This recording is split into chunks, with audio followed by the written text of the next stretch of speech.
Omaly afaka jerentsika zay vidéo zay fa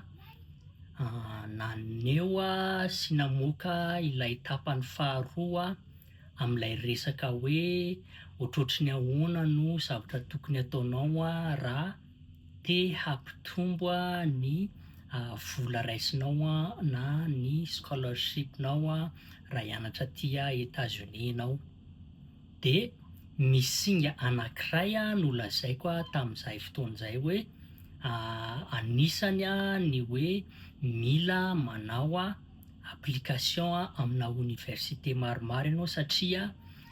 ireny université reny ihany no entinao manao ady varotra rehefa mahazo offre am'ireny université reny ianao de mila fantatrao koa nefa ny ranking an'ilay université hoe raha université anankiray tsaratsara de iny ampiasainao hiadiana varotra amina plasy amina université tianao idirana. De izay fikafika kely zay nefany dia mitaky vola satria nahoana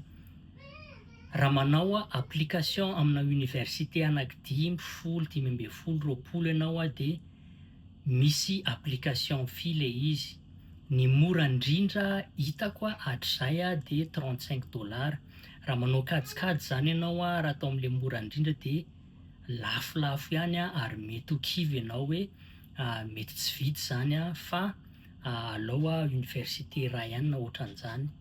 Nefa misy fika ahafahanao zany tsy mandoa an'ireny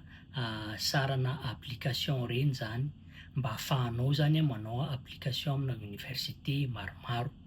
Rehefa hitanao na rehefa hitantsika ilay université tsika tiantsika andehanana efa fantatra tsara le filière sy ny sisa de ao amin'io tranokalana université io na sy zay université tianao anaovana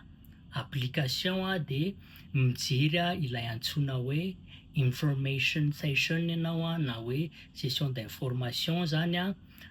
de manatrika an'ireny ianao manao registration am'ireny ianao de manatrika an'ireny en ligne le izy mazava ho azy raha ohatra any Madagasikara ianao mifoha maraina kely na miaro toro kely sy ohatran'izany rehefa ty États-Unis moa ianao raha akaiky anao le université de afaka mandeha any ianao zany. Raha ohatra ka tsy mahita an'izay information session zay ianao de ny any afaka ataonao koa de micontacta na mampiresaka admission advisor ianao na admission recruiter am'le département tianao hianarana zany ohatra ny hoe ny départemental business ohatrany manana ny admission advisor sy admission recruiter ohatran'izay zany zavatra ataonao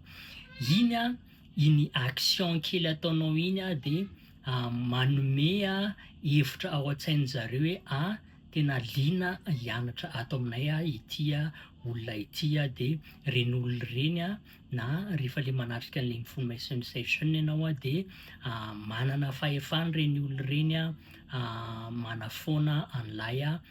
application fee izay tsy maintsy alohanao rehefa manao application. De izay no androany raha ohatra ka tsy hitanao na tsy fantatrao le tapany faharoa am'le fandehanana mianatra ty États-Unis de jereo le vidéo ao amin'ny page ao karokaroy fa ny androany zany de hoe ahoana ny fomba